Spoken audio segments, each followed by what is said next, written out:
Bonjour à toutes et tous, on se retrouve pour ce nouveau format. Le nom c'est Manu refait l'actu et comme son nom l'indique, l'idée c'est tout simplement de revenir sur l'actualité politique des derniers jours, de le faire chaque semaine, de vous donner un regard sur ce qui s'est passé et puis un regard sur ce qui va se passer. Alors Manu refait l'actu, c'est le numéro 1, c'est parti.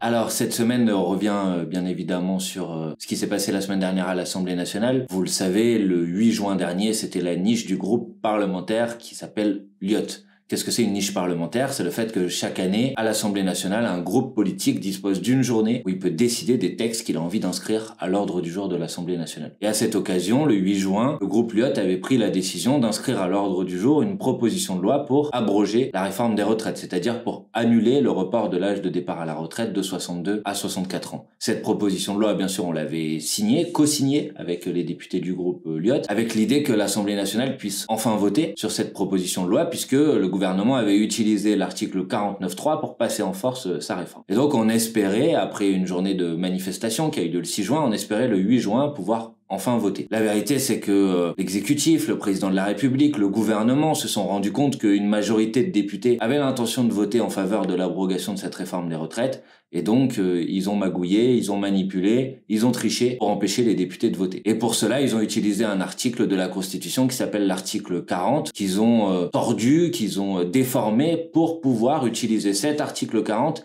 et s'opposer à l'inscription pendant les débats de l'article 1 de cette proposition de loi, qui était l'article qui voulait annuler le report de l'âge de départ à la retraite. Et donc malheureusement, on n'a pas pu voter la semaine dernière, sans doute parce qu'une majorité de députés voulait voter et que le gouvernement ne voulait pas se voir infliger une nouvelle défaite. Mais la bataille, elle continue. La bataille pour l'abrogation de la réforme des retraites, elle continue. La bataille pour ramener l'âge de départ à la retraite à 60 ans, elle continue. Et c'est ce que nous avons voulu dire, l'ensemble des députés de la NUPES, en signant ensemble un serment que nous avons écrit, que nous avons formulé tous ensemble, les 151 députés de la NUPES, en disant que l'on ferait tout ce qui est en notre pouvoir, tout ce qui est en notre capacité dans les prochaines semaines, dans les prochains mois, dans les prochaines années, non seulement pour abroger cette réforme des retraites, pour ramener l'âge de départ à la retraite à 62 ans, mais pour aller plus loin et pour ramener l'âge de départ à la retraite à 60 ans. C'est l'engagement que nous prenons auprès des Françaises et des Français. Dans ce serment, nous disons aussi que la pratique autoritaire du pouvoir sous Emmanuel Macron, qui peu à peu a transformé notre système démocratique en système de moins en moins démocratique, qui est sorti d'un fonctionnement républicain normal pour imposer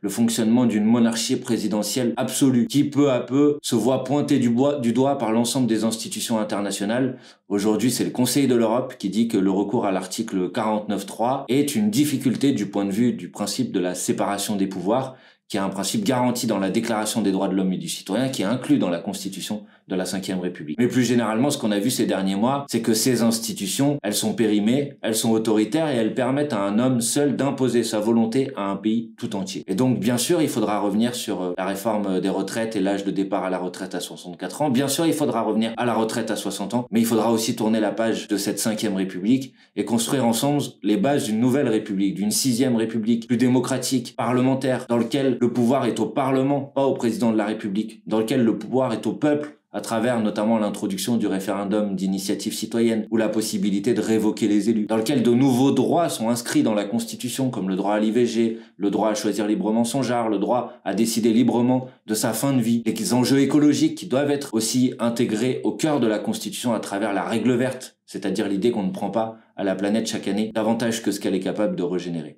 Voilà tous les chantiers qui sont devant nous. On a fait une belle bataille, une longue bataille dans laquelle le peuple a montré qu'il était puissant quand il se mobilisait ensemble. Et de cette colère, de cette détermination, il faut faire en sorte d'en tirer quelque chose de positif. C'est les victoires culturelles que nous avons gagnées pour la retraite à 60 ans et pour la 6e République, sur laquelle nous allons pouvoir construire les batailles et les victoires de demain. Les victoires de demain, elles vont commencer à l'Assemblée nationale, puisque avant l'été, nous allons avoir un certain nombre d'autres sujets qui vont être à l'ordre du jour, notamment une proposition de loi sur l'industrie et une proposition de loi que les macronistes appellent sur le partage de la valeur dans l'entreprise. En quelque sorte, ça veut dire comment les salariés, qui sont responsables de la création de la valeur dans l'entreprise, peuvent voir et peuvent récupérer cette création de valeur à travers l'augmentation de leur salaire, à travers l'encadrement des salaires dans les entreprises, à travers la limitation des dividendes, à travers la taxation des dividendes. Voilà autant de sujets qu'on va pouvoir évoquer bientôt à l'Assemblée nationale et qui vont être majeurs à l'heure où Il y a des luttes pour les salaires dans de nombreuses entreprises. Je salue les salariés, les syndicalistes de Verbaudet qui, après une lutte extrêmement difficile, ont gagné une victoire sur les salaires, mais il y en a partout des luttes pour les salaires. Et à l'heure où les difficultés liées au pouvoir d'achat et à la vie chère sont énormes, et donc la question de comment on est en capacité de produire davantage de pouvoir d'achat pour les Françaises et les Français, c'est une question qui est une question majeure. L'actualité, c'est aussi l'industrie, je l'ai dit, à travers cette proposition de loi sur l'industrie verte. Et vous avez assisté cette semaine à une nouvelle opération de communication avec le président de la République, Emmanuel Macron, qui s'est déplacé en Ardèche pour dire qu'il allait mettre la priorité sur la relocalisation de la production de médicaments. Je veux juste vous donner un chiffre. Emmanuel Macron, quand il est arrivé au pouvoir, il y avait 500 signalements de tension ou de pénurie sur des médicaments. Aujourd'hui, il y en a plus de 3000. Alors, il peut faire les effets d'annonce qu'il veut. Il peut dire qu'il va réintroduire à peu près une trentaine de médicaments sur les 500 médicaments qui sont dans des situations d'intérêt thérapeutique majeur, mais ça ne réglera pas la situation. Bon, et l'actualité, c'est aussi les rendez-vous à venir. Il va y avoir des rendez-vous très importants. D'abord, parce que c'est important, ça permet de faire passer des messages. C'est ce vendredi matin sur la matinale de LCI. Je vous invite à me retrouver pour revenir sur l'actualité politique. Dimanche, une journée très importante à Marseille, puisque nous sommes plusieurs centaines d'élus, de parlementaires, de députés, de sénateurs, d'élus locaux qui ont appuyé une initiative d'une centaine de collectifs, d'associations qui sont notamment des collectifs des familles, des victimes, des multiples fusillades qui ont eu lieu à Marseille ces dernières semaines et ces derniers mois, qui appellent à une manifestation. Elle aura lieu ce dimanche, 18 juin à 16h. Je vous invite à participer nombreuses et nombreux pour demander la paix, pour demander la justice, pour demander le fait que les habitantes et les habitants de nos quartiers populaires en particulier, puissent vivre tranquillement, puissent vivre en sécurité, puissent avoir droit à la justice, puissent tout simplement avoir le droit à la République de la même manière que les habitants des autres quartiers et ne soient pas en permanence relégués ou mis en dehors du fonctionnement républicain normal. Cette manifestation, elle est très importante.